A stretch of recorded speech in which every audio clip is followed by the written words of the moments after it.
खुदा गवाह है, मुझे कलमा नसीब ना हो।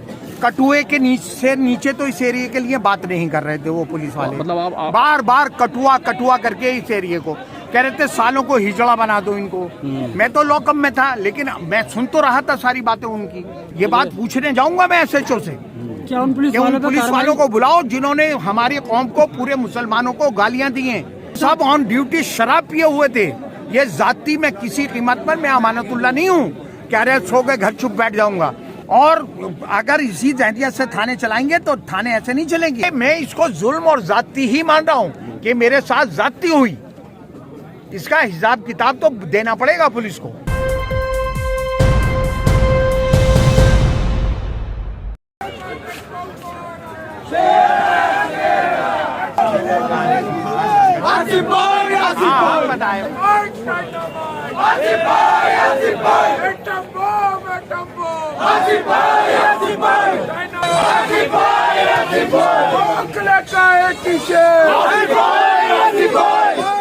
जेल में कोई बदसलूकी तो नहीं हुई? नहीं, देखिए जेल में तो कोई सवाल ही नहीं, लेकिन यहाँ से जो लेके जाने का उनका तरीका था और जो लॉकअप में रखने का था, वो उसको मैं बेइंतहा बदतमीजी और बेइंतहा जाती मानता हूँ। एक जो आदमी 10 साल 2 बार MLA रहा हो, 2 बार काउंसलर रहा हो, और जो खुद ये कह रहा है कि केस रजिस्टर्ड हो गया तो मैं थाने आ रहा हूँ, उसको एक आतंकवादी की तरह लेकर जाना मैं उसको जाती मानता हूँ। और मैंने अभी बताया कि जब मैं लॉकअप में बंद था तो तमाम शाहीन बाग के पुलिस वाले वहाँ लॉकअप के बाहर शराब पी के बैठे हुए थे, और वो जिस तरह के अल्फाज का आपस में इस्तेमाल कर रहे थे पूरे एरिया के लिए, खुदा गवाह है, मुझे कलमा नसीब ना हो। कटुए के नीचे तो इस एरिया के लिए बात नहीं कर रहे थे वो पुलिस वाले। मतलब आप बार बार कटुआ करके इस एरिया को कह रहे थे सालों को हिजड़ा बना दो इनको। मैं तो लॉकअप में था, लेकिन मैं सुन तो रहा था सारी बातें उनकी, है ना। सालों को हिजड़ा बना देंगे, सालों को घरों में घुसा दो इनको, इनका इलाज करना पड़ेगा, सालों का ये कटुओं का इलाज करना पड़ेगा। इस तरह की जो अल्फाज गिरफ्तारी देने के लिए तैयार थे पहले ही। मैंने तो ये अभी 1-2 चैनल गए हैं यहाँ, मैंने तो बीट वाला आया उससे कहा कि पूछ ले, कहे तो हम अभी चले, है ना। इसलिए मैंने कहा कि मैं ये बात पूछने जाऊंगा परसों थाने के अंदर अकेला, ये बात पूछने जाऊंगा मैं SHO से। क्या उन पुलिस वालों को बुलाओ जिन्होंने हमारी कौम को, पूरे मुसलमानों को गालियां दी हैं और मेरी मौजूदगी में गालियां दी हैं। सब ऑन ड्यूटी शराब पिए हुए थे। ये जाती में किसी कीमत पर मैं अमानतुल्लाह नहीं हूँ, कह रहे सो के घर चुप बैठ जाऊंगा। मैं दूसरे हौसले से और हिम्मत से और डबल जोश से ये लड़ाई लड़ूंगा अपनी कौम और मिल्लत की। मैं उनमें से नहीं हूँ घर बैठ जाऊंगा, चुप बैठ जाऊंगा डर के मारे।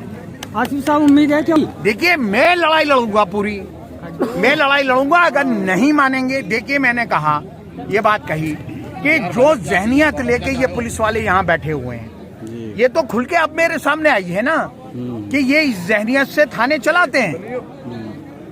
और अगर इसी जहनियत से थाने चलाएंगे तो थाने ऐसे नहीं चलेंगे। थाने लॉ एंड ऑर्डर के लिए होते हैं, ना के कटुए और सालों को कटुओं को हिजड़ा बना दो और इनको सालों को घर में घुसा दो और अब मौका है इनको सालों को कटुओं को सबक सिखाओ। इस तरह से जनरल पुलिस वाला थाने का, इसी थाने का नमक हराम इसी थाने का खाते हैं, इसी एरिया का खाते हैं, और नमक हरामी में ये मुसलमानों के लिए अल्फाज इस्तेमाल करते हैं। और आप लोग मेरे साथ चलना, मैं बताऊंगा कि इस पुलिस वाले ने ये कहा और इस पुलिस वाले ने ये कहा। तो ये मैं इसको जुल्म और जाती ही मान रहा हूं कि मेरे साथ जाती हुई। इसका हिसाब किताब तो देना पड़ेगा पुलिस को। कोर्ट जाएंगे? नहीं, कोर्ट भी जाऊंगा और यहाँ पर भी जाऊंगा। मेरे पास बहुत, मेरे कानूनी भी मेरे पास बहुत चीजें हैं, और अगर वो देखो उगाही करेंगे तो हम उगाही मौके पर रोकेंगे। कोई ये कहे कि साहब पुलिस वाले के साथ ऐसा हो गया, अगर कंस्ट्रक्शन पे जब पुलिस कमिश्नर ने सर्कुलर जारी कर दिया कि कोई पुलिस वाला कंस्ट्रक्शन पे नहीं जाएगा, मैं कल परसों में हैंडबिल निकालूंगा, पूरे हल्के में बांटूंगा कि अगर पुलिस वाला कोई कंस्ट्रक्शन पे आए तो पकड़ लेना रिश्वत मांगने के लिए, मुझे फोन करना, मैं आऊंगा। पुलिस वाला कोई खोमची पटरी वाले से उगाही करता है, मुझे बताना, मैं पहुंचूंगा वहां पर। कोई भी दुकान, देखिए एक थाना ले लिए, नई बस्ती से लेके और शर्म विहार तक शाहीन बाग थाना लगता है। अगर दुकानें बंद, कानून है कि 11 बजे सारे रेस्टोरेंट और सारे दुकानें बंद हो जानी चाहिए, लेकिन आप आज रात को 1 बजे निकलिए आप यहाँ से, तो आप देखिएगा कि अंदर जो महीना नहीं देते उनकी 9 बजे दुकानें बंद करवा दी जाती हैं, और जो महीना देते हैं 1-1 लाख रुपए महीना बड़ी रेस्टोरेंट और बड़े बड़े वो, उनकी रात को 2-2 बजे 3-3 बजे आप जाके देख लेना, अगर ना खुल रही हो उनको पुलिस लठिया देती है 9 बजे से, और यहाँ पर आप 1 बजे तक खुली रहते। ये गुंडागिरी नहीं होने देंगे। अगर दुकानें खुलेंगी 11 बजे कानून है तो 11 बजे बंद कर दो, और अगर जो जिनसे तुम उगाही कर रहे हो उनकी दुकानें 1-1 बजे तक खुलवाओगे तो हर गली की 1-1 बजे, तो हम कानून नहीं तोड़ रहे, लेकिन तुम उगाही के दम पे जिसकी चाहो 1 बजे दुकान खोल दो, पड़ोसी पैसा नहीं दे रहा उसकी 9 बजे बंद करवा दो। अच्छा, ये नहीं होने देंगे। जिस तरह से जीत मिली है पूरी सियासी तौर पर, तो क्या अब आम आदमी पार्टी की उल्टी गिनती शुरू? देखिए, वो तो मैंने आपको बताया, आप पिछले 4 इलेक्शनों से देख लीजिए, हमने अल्लाह का शुक्र है आम आदमी पार्टी का ग्राफ डाउन ही ना कहा।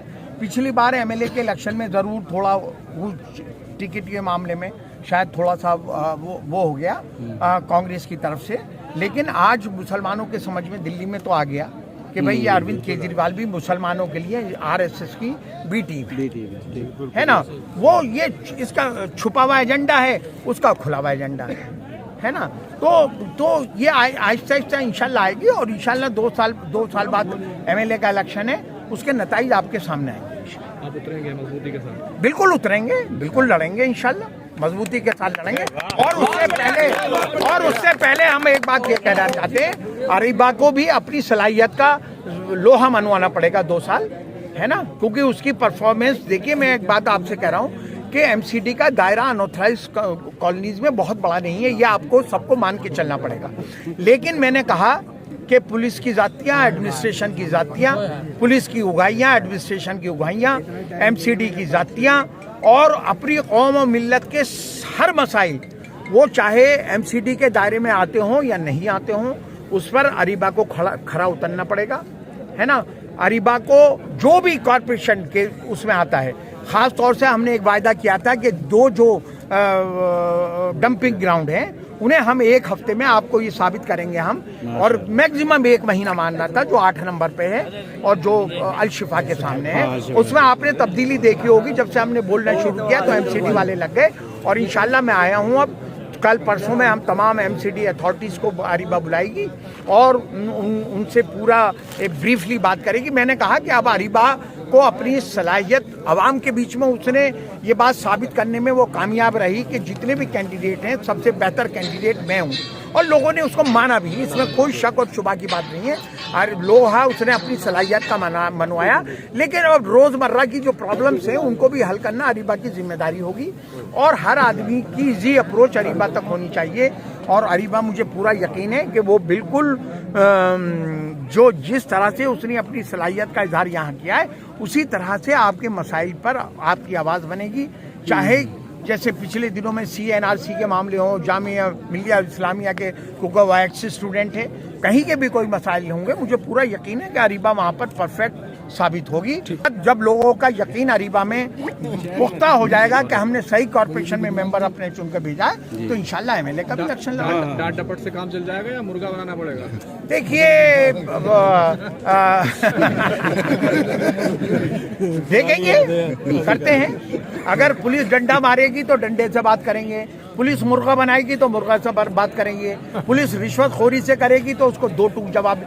इन चीजों से हम डरने वाले नहीं हैं। एमसीडी वाले देखिए, हम जो हैं, मैंने आपको कह दिया, फिर आप मेरी बात रिकॉर्ड रखना, मैं अमानतुल्लाह नहीं हूँ, घर बैठ जाऊंगा अरेस्टिंग होकर, या मैं जाति मान रहा हूँ कि इस बार मेरे साथ जाति हुई जो मैंने आपको बताया, उस जाति का भी मैं हिसाब किताब मांगूंगा। मैं ये ऐसा नहीं हूँ कि मैं घर बैठ जाऊंगा, डर जाऊंगा इनसे, है ना। इन चोरों से मैं डरने वाला नहीं हूँ। ये आप दूसरे आजम खान वाली बात क्या कह रहे थे जी, कि दूसरे आजम खान बनना चाह रहे हैं? वो तो मैं ये बात एक साहब पूछ रहे थे कि वो अमानतुल्लाह जो हैं, क्या उनकी उल्टी गिनती शुरू हो गई है? मैंने क्या, ऐसा है, कुछ शख्सों ने अमानतुल्लाह के जहन में 2-3 चीजें बता दी हैं। कोई तो उसे अशफाकुल्लाह का बता रहा है, तुम अशफाकुल्लाह का बनने वाले हो हिंदुस्तान के, तुम आजम खां बनने वाले हो पूरे हिंदुस्तान के, है ना। और कोई उसे पता नहीं जिना बताने लगता है, उसके जहन में इतनी गलत फहमियाँ पैदा हो गई हैं कि वो गलत फहमियों में ही मारा जाएगा, है ना। मुझे अल्लाह का शुक्र है, मुझे कोई गलत फहमी नहीं है। हम तो हैंड टू माउथ हैं, हम तो सड़कों पे लड़ाई लड़ते हैं, हम तो अपने कौम और मिल्लत के मसाले अगर जामिया नगर के हल कर लें, हाँ बोलेंगे हर मसले पर, लेकिन हाँ हौसले से और हिम्मत से लड़ाई लड़ेंगे और इंशाल्लाह उन मसाइल को हल करेंगे।